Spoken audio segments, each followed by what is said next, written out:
Welcome to Hope for Today, a weekly Bible teaching program that will bring you hope for every day.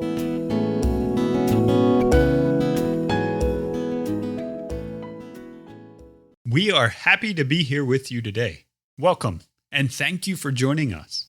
We are Heralds of Hope, and our goal is to use media like radio, internet, and books to make disciples of Jesus Christ to accomplish the Great Commission in our lifetime. Think about that. Do you think it is possible to accomplish the Great Commission? Can we go everywhere and teach all nations? Do you think we have the resources necessary to accomplish this? I would say yes. If God's people will align our hearts with His, funding will not be a problem. The hard part is keeping our hearts in line with His. Here at Heralds of Hope, we believe it is possible, and we plan to do our part as God leads us. This belief leads us to teach the Bible via radio, like this. So, if you can, turn with us now to Exodus. We will continue our journey through this Old Testament book with our Bible teacher, J. Mark Horst. Many religions of the world think that their gods are always angry and they must be appeased. Those gods are seen as being present, waiting to make life miserable. In the history of religion, I have read about these gods and how they are worshipped. The Bible tells us that while the true God, Jehovah, does get angry, He is a merciful God. He extends His hand of mercy to us, to all human beings. He wants us to have the best in life, not the worst. But if we insist on going our own way, we will stir up the anger of God against us. The grave condition which stirs up God's anger is continual disobedience. That will do it. The disobedient are subject to God's anger. The Bible is clear about that. So I'm asking you the question today, is God angry with you? Exodus chapter 4 and verses 10 to 23 inform us that God became angry with Moses because he didn't want to do what the Lord asked him to do. I invite you to listen to this conversation as I read Exodus chapter 4 and verses 10 to 23. And Moses said unto the Lord, O my Lord, I am not eloquent, neither heretofore, nor since thou hast spoken to me. But I am slow of speech, and I have a slow tongue. And the Lord said to him, Who made man's mouth? Or who makes the dumb, or the deaf, or the seeing, or the blind? Have not I the Lord? Now therefore go, and I will be with your mouth, and I will teach you what you shall say. And Moses said, O my Lord, send, I pray thee, by the hand of him whom you will send. Then the anger of the Lord was kindled against Moses, and he said, Is not Aaron the Levite your brother? I know that he can speak well. And also, behold, he comes forth to meet you, and when he sees you, he will be glad in his heart. And you shall speak to him, and put words in his mouth, and I will be with your mouth and with his mouth, and I will teach you what you shall do. And he shall be your spokesman unto the people, and he shall be to you instead of a mouth, and you shall be to him instead of God. And you shall take this rod in your hand, wherewith you will do signs. And Moses went and returned to Jethro his father-in-law, and said to him, Let me go, I pray you, and return unto my brethren which are in Egypt, and see whether they are still alive. And Jethro said to Moses, Go in peace. And the Lord said to Moses in Midian, Go, return into Egypt, for all the men are dead who sought your life. And Moses took his wife and his sons, and set them upon a donkey, and he returned to the land of Egypt. And Moses took the rod of God in his hand. And the Lord said unto Moses, When you go to return into Egypt, see that you do all these wonders before Pharaoh, which I have put in your hand. But I will harden his heart, that he will not let the people go. And so you shall say unto Pharaoh, This is what the Lord, the God of Israel, says, Israel is my son, even my firstborn. And I say unto you, Let my son go, that he may serve me. And if you refuse to let him go, behold, I will slay your son, even your firstborn."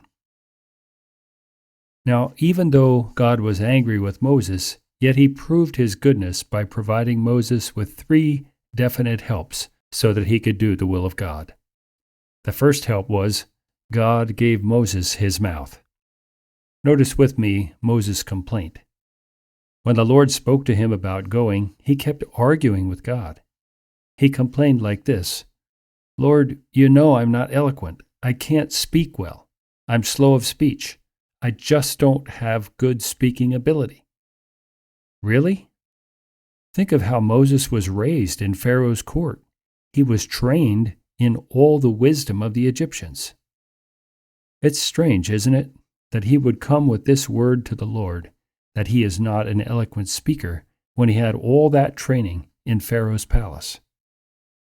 Was this a false humility that Moses was expressing? I don't know. But he complained to the Lord and he said, "No, I can't do that. I won't do that, Lord. I'm not eloquent. I am slow of speech." Now notice what God replied. The Lord said, "I made your mouth. I can control your mouth, and I will teach you." The Lord really answered him by questions like this: Who made man's mouth? Or who makes the dumb, or the deaf, or the seeing, or the blind? Have not I, the Lord? You are fashioned by me, Moses. God was telling him, I have made you just like you are. And you know that's true for everyone that's listening to me right now. God has made each one of us just the way he designed us and the way he wanted us. But Moses wouldn't listen, even though God said, I will control your mouth, I will be with your mouth, I will teach you what to say. What more could he ask? This was a tremendous help to Moses. But Moses still refused. He said, "O Lord, please send by the hand of whomever else you may send." In other words, send somebody else. Please, don't send me. Now, look at God's response. And the anger of the Lord was kindled against Moses. Moses needed to learn that God has the right to lay his hand on anyone he chooses. Moses hadn't learned that yet. Even though God gave Moses his mouth and promised to go with him and promised to teach him, Moses still had to learn that God will lay his hand on whomever he chooses to do his work. And then there's another help that God gave. God gave Moses his brother. So God rebuked Moses for not responding to the promise that he would go with him and teach him and guide his mouth. And God said, "Aaron, your brother is coming. I know him, and I know that he can speak. So I am going to provide him for you, and he will be for you what you are supposed to be for me. I will put words in his mouth. I will be with your mouth, and I will teach you what you shall do." God's order was Moses will speak to Aaron, and Aaron will speak to the people. That is, Aaron was to be Moses' spokesman.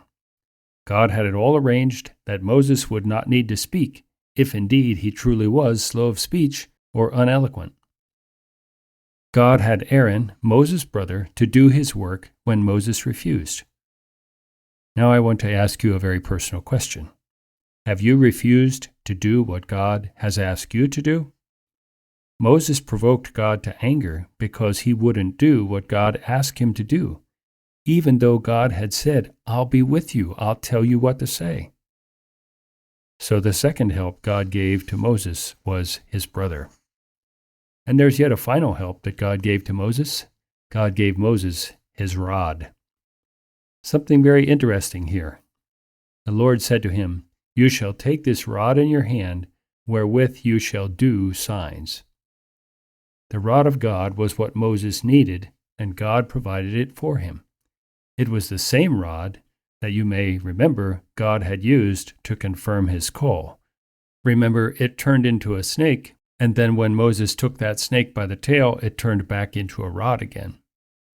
Now, this rod was to be his help and his symbol of authority from God. Upon this assurance of the rod of God with him, Moses went to Jethro, his father-in-law, and he requested to return to Egypt and see how his brothers were doing. His father-in-law granted him that request. He simply said, "Go in peace." So finally, Moses was moving, as God had wished him to move. At last, he was going to do what God wanted him to do. And then there was an added assurance that came to Moses after God had given him his rod.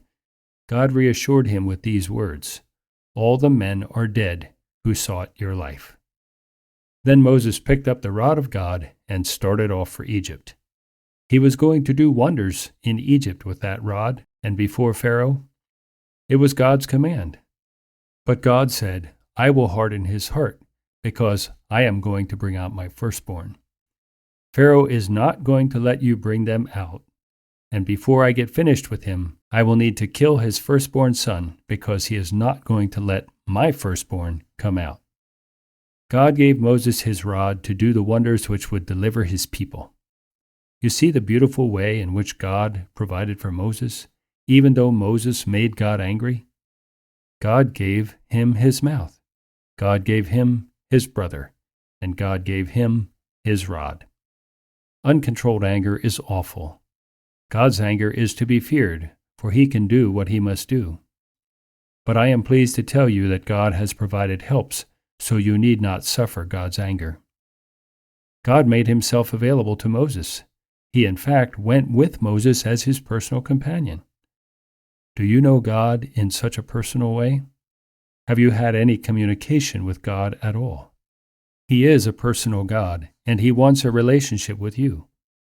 You don't need to make God angry if you'll just listen and do what he's asking you to do. Thanks, J. Mark, for teaching us more from Exodus. And thank you for being there. If you would like this teaching, or if you have any questions, please feel free to reach out to us. I'll give you our information shortly. I love how Exodus teaches us that God is in control and he is at work. He always has been and he always will be. We can trust him right now, no matter what we are experiencing. We won't always understand him, but we can trust him. His timing might be different than ours. Think about Moses. And he might not do what we think he should be doing. Remember what happened to Joseph? However, we have the benefit of looking back at many years of history, and we see God is sovereign. His purposes will be accomplished. This is his story, and he is the author. If you are interested, we have a study guide for Exodus available. It is a small booklet designed to help you learn more from each of these lessons. We call it the Hope Herald, and if you would like one, all you have to do is ask. Here is how you can connect with us. One of the best ways is via email. Our email address is mail@heraldsofhope.org. If you don't have email, you could send us a letter. Our address is Hope for Today, Box 3, Breezewood, PA 15533. Or you can connect with us on our website. Our website is heraldsofhope.org. While you're there, please look around for more teaching like this. On our website, you will also find other resources available from Heralds of Hope. Again, the website is heraldsofhope.org. Thanks again for joining us for today's program. I encourage you to join us again next week as we continue our study in Exodus. We look forward to being with you then, and we'll leave you with a verse from 1 Corinthians 10. So whether you eat or drink, or whatever you do, do it all for the glory of God. Blessings to you as you glorify him.